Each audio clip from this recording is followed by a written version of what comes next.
তুমি এখনো রেগে আছো আমার উপর। আমার রাগতে বয়ে গেছে আপনার ওপর। তুমি কিছুতেই বুঝছো না, খরচ বাড়ছে।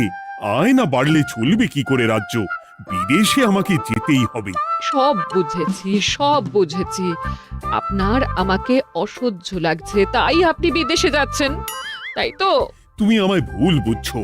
রাজ্য চালাতে অর্থের প্রয়োজন আছে। কেন এতদিন রাজ্য বুঝি চলছিল না? এতদিন যেভাবে চলছিল সেভাবেই চলবে। সময় পাল্টাচ্ছে।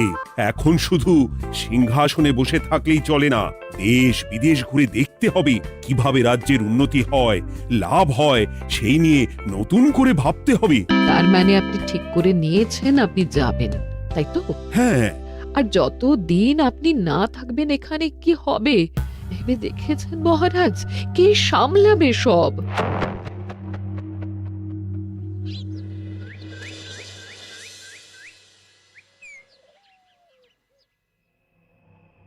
চিঠি?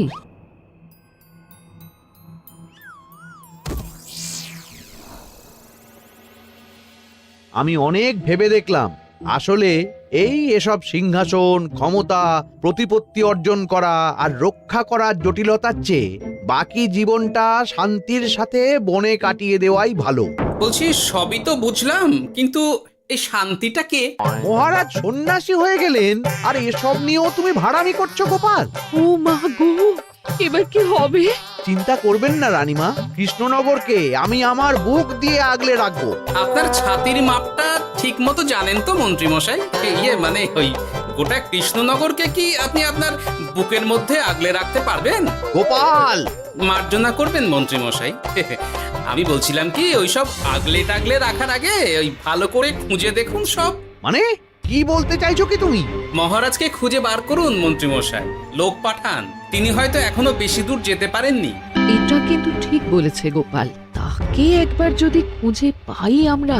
আপনি চিন্তা করবেন না রানীমা, আমি এক্ষুনি লোক পাঠাচ্ছি। আর গোপাল, রানীমাকে বিশ্রাম নিতে দাও। যাও এখন, যত সব।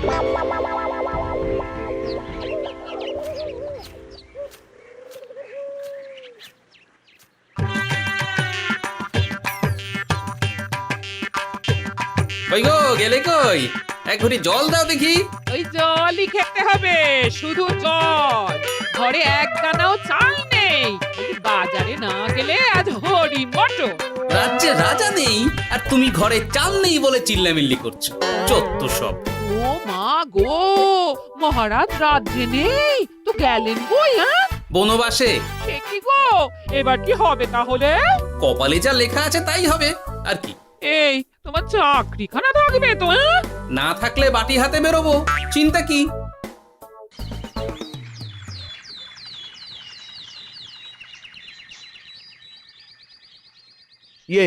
মহারাজ যখন নেই তখন আমি যখন এ রাজ্যের মহামন্ত্রী, তখন আমি এত মানে করার কি আছে মন্ত্রী মশাই? মহারাজ নেই তো কি হয়েছে, রানীমা তো আছেন। আমরা তার কথা মতোই চলব। গোপাল একদম উচিত কথা বলেছে। হ্যাঁ, আমিও তো তাই বলছিলাম। মহারাজ যখন নেই তখন রানীমার নির্দেশ মতোই তো আমাদের সামলাতে হবে সব। কতদিন আর আগলাবে গোপাল? আজ নয় কাল এই শর্মাকেই বসতে হবে এই সিংহাসনে। যতদিন পারি ততদিন তো চেষ্টা করতেই হবে মন্ত্রী মশাই। আপনি যদি চলেন ডালে ডালে, আমি চলি পাতায় পাতায়। রাজা মশাই আছেন? আমি অনেক দূর থেকে আসছি।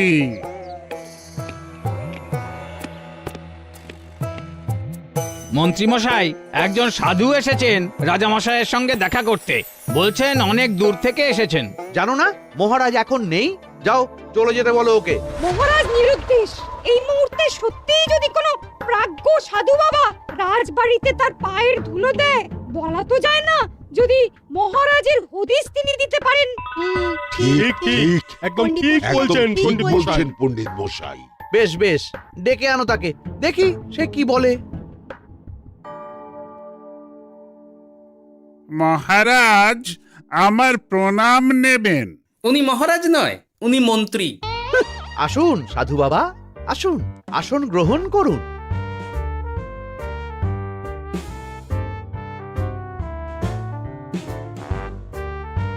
এ কি করলেন সাধু বাবা? এটা তো মহারাজের সিংহাসন। আপনার জন্য আমি অন্য আসনের ব্যবস্থা করে দিচ্ছি, আপনি বরং সেখানে বসুন। ওহ, রাজাই যখন নেই তখন তার সিংহাসনে বসতে ক্ষতি কি?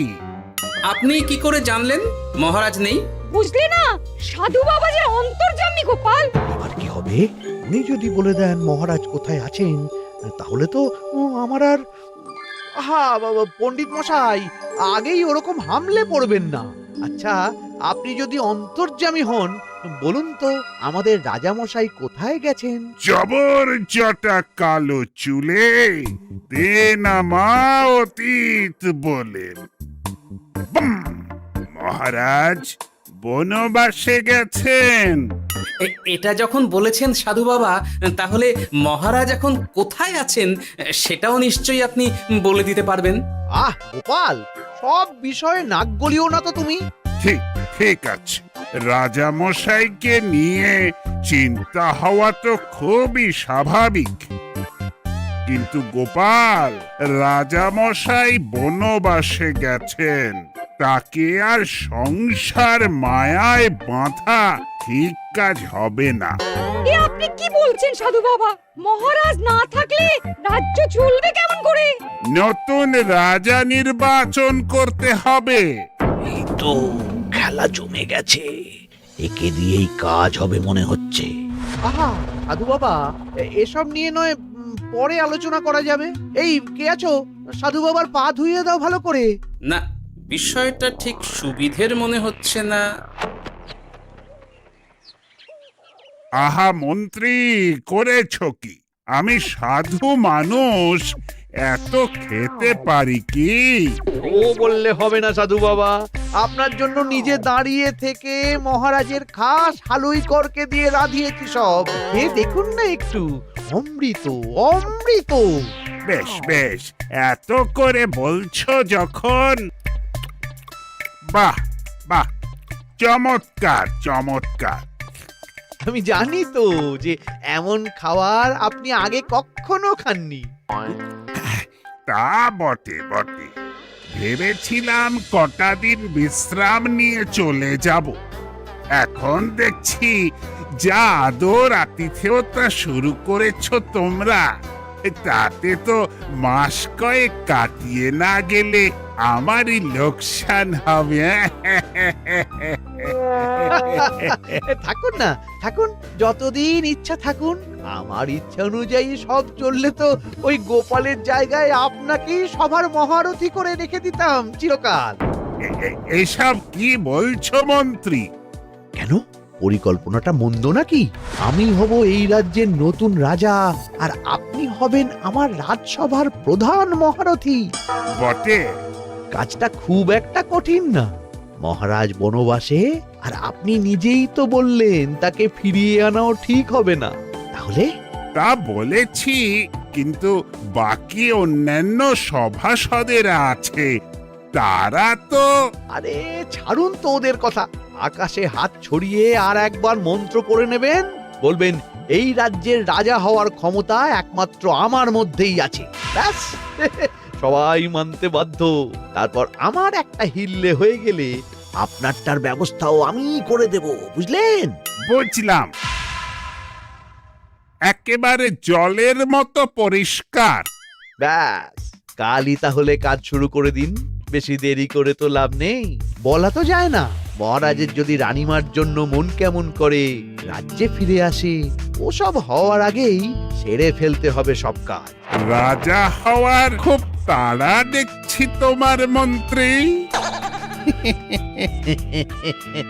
ওপরে ওঠার ইচ্ছা কার না থাকে বলুন তো সাধু বাবা? আর মাত্র কটা দিনের অপেক্ষা, ব্যাস। তারপরেই এই সিংহাসনের মালিক হব আমি, কৃষ্ণনগরের নতুন রাজা হব আমি। সমস্ত ধন দৌলত থাকবে আমার এই হাতের মুঠোয়। কি অত ভাবছেন মন্ত্রী মশাই একা একা? মানে কি ভাবছি তার কৈফিয়ত তো তোমায় দিতে হবে। হ্যাঁ, হিমা, ছি ছি ছি, আপনি কেন কৈফিয়ত দেবেন? আপনার মুখ দেখলেই তো বোঝা যাচ্ছে যে আপনি কি ভাবছেন। তাই বুঝি? তা বলো দেখি কি ভাবছি আমি। আপনি ভাবছেন ওই কৃষ্ণনগরের সিংহাসনের কথা। শুনে ফেললো নাকি সব? আপনি ভাবছেন আমাদের মহারাজের কথা, তাকে কিভাবে ফিরিয়ে আনা যায় সেই কথা, তাই না? মহারাজকে যে আর ফিরিয়ে আনা যাবে না,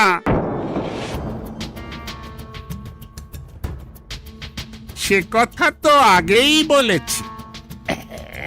তাই যদি হয় সাধু বাবা, আপনি এর একটা কিছু বিহিত করুন, না হলে রাজা ছাড়া রাজ্য। ঠিক বলেছ, রাজা রাজ্য, নুন ছাড়া তরকারি, আলো ছাড়া দিন, জল ছাড়া জীবনের মতো। তাই যত দ্রুত সম্ভব নতুন রাজা নিয়োগ করা দরকার। কিন্তু এ বিষয়ে সিদ্ধান্ত নেওয়ার আগে রানীমার সাথে কথা বলা জরুরি। তার চেয়েও জরুরি একটা কাজ আগে করা দরকার। কিসের কথা বলছেন মন্ত্রী মশাই? গোপালের বহিষ্কার। এ আপনি কি বলছেন মন্ত্রী মশাই? একে রাজা মশাই, তার মধ্যে গোপালের মতো বিচক্ষণ মানুষকে রাজসভা থেকে বহিষ্কার করলে তো রাজ্যেরই ক্ষতি। এটাই হচ্ছে সমস্যা। এই কক্ষে যার যেটা কাজ নয় সে সেটা নিয়ে বেশি চিন্তিত। তুমি বিজ্ঞানে মন দাও, রাজকাজ আমার দায়িত্ব। তাহলে এরকম সিদ্ধান্ত নেওয়ার আগে সবার সাথে আলোচনা করা দরকার। কোনো দরকার নেই, আমি যা বলেছি তাই হবে।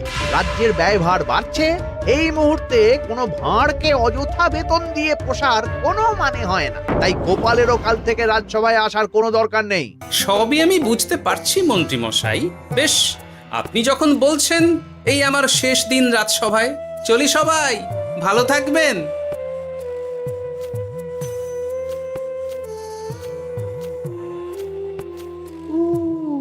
এত সহজে যে বেটা মাঠের বাইরে চলে যাবে বুঝতেই পারিনি আগে। এবার আমার আর সিংহাসনের মাঝে নেই কোনো বাধা, নেই কোনো কাটা। তুমি চিন্তা করো না, আমি নিজে মন্ত্রীর সাথে কথা বলবো। না না রানীমা, সেসবের দরকার নেই। মহারাজ ছাড়া রাজবাড়ি শূন্য শূন্য লাগে, আমারও মন লাগছে না এখানে। বেশ, যা ভালো বোঝো তাই করো, তবে ডাকলে এসো কিন্তু। হ্যাঁ রানীমা, নিশ্চয়ই আসবো। এখন আমি চলি। যাক, এই কদিনে মাথাটা খেলানোর সময় পাওয়া যাবে একটু, না হলে কেমন যেন গুলিয়ে যাচ্ছে সব। কি যে বললো গোপাল দাদা, এই শেষ দুটো শাকের আটি নিয়েও দরদাম করবে তুমি?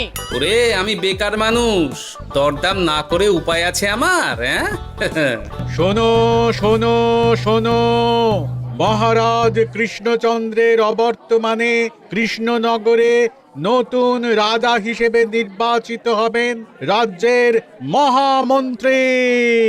সেই শুভানুষ্ঠানে রাজবাড়িতে আমন্ত্রণ রইল। এসব কি হচ্ছে বলো তো গোপাল দাদা? ভেতরের খবর আছে নাকি কিছু? না গো ভাই, তুমিও যা জানো আমিও ততটুকুই জানি। ও গোপাল দাদা, ব্যাপার কি? এ সময় এখানে কি চাই? রানীমার জরুরি তলব, এখনই ওই রাজবাড়ি যেতে হবে তোমাকে। কিন্তু আমার যে বাজার হয়নি এখনো। আরে ওসব বাজার টাজার পরে হবে, তুমি এখন আমার সাথে চলো তো। মন্ত্রীকে আমি বিশ্বাস করেছিলাম, ও যে এইভাবে বিশ্বাসের সুযোগ নেবে আমি একদম বুঝতে পারিনি। আমাদের এক্ষুনি অন্যান্য সভাসদদের সাথে কথা বলা দরকার রানীমা। কারোর সাথে কথা বলার দরকার নেই রানীমা, আমি নিজেই চলে এসেছি আপনার সাথে কথা বলতে। এখানে কি জন্য এসেছো গোপাল? রানীমার কান ভাঙাতে? বাহ, আপনি সবার মাথা মুড়িয়ে সিংহাসন কবজা করতে পারেন, আর আমি রানীমাকে সেই সত্যি কথা জানাতে পারি না? হ্যাঁ? চুপ! ভুলে যেও না, আমি কৃষ্ণনগরের হবু রাজা। মুখ সামলে কথা বলবে আমার সাথে। এসব কি হচ্ছে মন্ত্রী মশাই? রাজা মশাই নেই, সেই সুবাদে এ কি শুরু করেছেন আপনি? আমায় আপনি ভুল বুঝবেন না রানীমা, আমার হয়ে যা বলার সাধু বাবাই আপনাকে বুঝিয়ে বলবে সব। উনি আর কি বোঝাবেন? কতদিন এসেছেন উনি, কি জানেন এই রাজ্যের বিষয়ে? সাধনা মা, সবই সাধনা। সাধনার জোর থাকলে সবকিছুই জানা যায়। ভূত ভবিষ্যৎ অতীত সব। সেই জোর থেকেই বলছি মা, মন্ত্রীর কপালে আমি জ্যোতি দেখতে পাচ্ছি।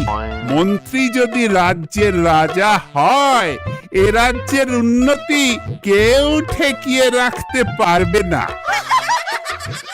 আপনাদের একটা কথাও বিশ্বাস করি না আমি, এসব আপনাদের ষড়যন্ত্র। এ আপনি ভুল করছেন রানীমা। যা হোক, যে কথা আমি বলতে এসেছি, রাজা যখন আমি হচ্ছি তখন তো আমাকে এই প্রাসাদেই থাকতে হবে, ফলে আমার স্ত্রীকেও এখানে এসেই থাকতে হবে। সে তো আর একা থাকতে পারবে না, তাই আপনি যদি এই ঘরটা ছেড়ে দিতেন। কিন্তু মন্ত্রীমশাই, তুমি কি বলছো মন্ত্রী?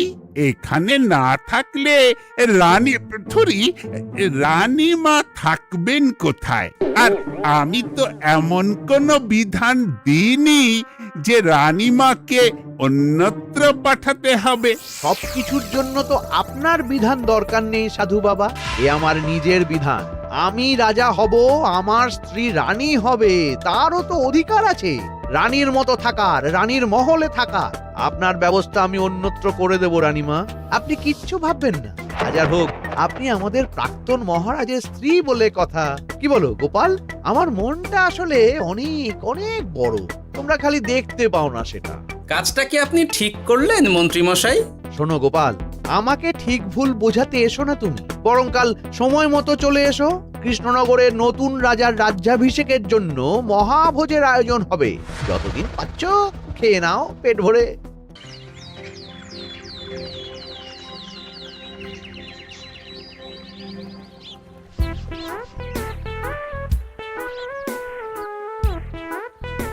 আরে এগুলো আবার কি পরে আছে এখানে? কি এ তো মহারাজের পোশাক, এখানে এসব কি করে এলো? তাহলে কি মহারাজ? না না না, হিসেবটা কেমন যেন ওলট পালট হয়ে যাচ্ছে। সময় তো হয়ে গেল, নতুন মহারাজকে ডাকুন এবার। এসে গেছি, এসে গেছি। আসুন মন্ত্রী মশাই, আসুন। মুকুট নিয়ে দাঁড়িয়ে আছি আপনার মাথায় পরাবো বলে। সাধু বাবা, এবার মহারাজ বলা অভ্যাস করুন। মহারাজ। মহারাজের হদিশ পাওয়া গেছে মন্ত্রীমশাই, মহারাজের হদিশ পাওয়া গেছে। এই কি সর্বনেশে কথা! মহারাজের হদিশ পাওয়া গেছে মানে কোথায় মহারাজ? না না, মহারাজ না, মহারাজের পোশাক পরে আছে পুকুরের ধারে। আমার মনে হয় তিনি ওই পুকুরে ডুব দিয়ে নিরুদ্দেশ হয়ে গেছেন। ও তাই বলো? তা বেশ তো, প্রাক্তন রাজার জন্য না হয় কিছুক্ষণ নীরবতা পালন করে নেব আমরা, ব্যাস। এ আপনি কি বলছেন মন্ত্রী মশাই? মহারাজ সত্যি ওই পুকুরে ডুব দিয়েছেন কিনা সেটা তো তলিয়ে দেখা দরকার একবার। সেসব হবে আমি রাজা হওয়ার পর। নিন সাধু বাবা, মুকুট পরান। কিন্তু মন্ত্রীমশাই, আরো একটা দুঃসংবাদ আছে যে। ও আবার কিসের দুঃসংবাদ? মহারাজ যে পুকুরে ডুব দিয়েছেন সেই কথা বলতেই রানীমা অজ্ঞান হয়ে গেছে। তুমি যে কি করো না গোপাল, শুভ সময়ে অশুভ একটা সংবাদ দিয়ে দিলে তো সব বরবাদ করে। এই কে আছো? গ্রেপ্তার করো গোপালকে। তার আগে তোমায় গ্রেপ্তার করা হবে। এত বড় সাহস তোমার? হবু রাজাকে গ্রেপ্তার করার কথা বলো তুমি? আজ তোমার একদিন কি আমার একদিন। কিসের হবু রাজা? আমি কৃষ্ণনগরের আসল রাজা। হ্যাঁ, আমি। কি মহারাজ, আপনি? হ্যাঁ, আমি। অনেক দিন ধরে তো তোমার বাড়বাড়ন্ত দেখলাম, আজকে খেলা শেষ। কিন্তু গোপাল, রানী কোথায়? কেমন আছে সে? এক্ষুনি তার কাছে আমাকে নিয়ে চলো। রানীমা ভালোই আছে মহারাজ, কিচ্ছু হয়নি তার। কিন্তু তুমি যে বললে রানী অজ্ঞান হয়ে গেছে। এটুকু মিছে কথা না বললে যে আপনার লুকোচুরি খেলাটা এত সহজে শেষ হতো না মহারাজ। লুকোচুরি বটে, কিন্তু তুমি বুঝলে কি করে এত সব? প্রথম সন্দেহটা হলো যখন রানীমাকে অন্যত্র রাখার কথা বলতেই আপনি বিচলিত হয়ে উঠলেন, তখন। তারপর পুকুর পাড়ে আপনার পোশাক, ব্যাস এটুকুই, আর কিছু নয়। আর প্রথম দিন রাজসভায় এসেই সোজা সিংহাসনে চড়ে বসা, ব্যাস। একে একে 2 আর 2 এ 2 4 করে ফেললাম। তারপর মনে হলো রানীমার প্রতি টান ফিরিয়ে আনতে পারে আপনাকে আপনার আসল রূপে। তাই এই মিছে কথা। অধমের অপরাধ মার্জনা করবেন মহারাজ। গোপাল, তোমার তুলনা নেই। কিন্তু মহারাজ, আপনি কেন এই ছদ্মবেশ নিয়েছিলেন তার আসল উদ্দেশ্যটা কিন্তু এখনো আমার কাছে পরিষ্কার হয়নি পুরোটা। আসলে আমি পরীক্ষা করছিলাম, বুঝলে, কিসের পরীক্ষা মহারাজ?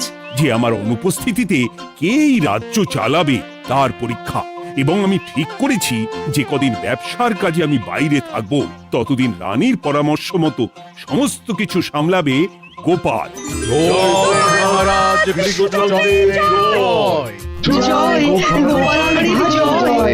আর আমি মহারাজ? তুমি থাকবে পেয়াদা। এ কি শুধু জল আর ভাত? আগেই বলেছিলাম বেশি বেরো না, বেরো না, রাজা হবেন। এখন খাও খাও, জল ভাত খাও। চেষ্টায় তুমিও আমাকে ভুল বুঝলে গিন্নি।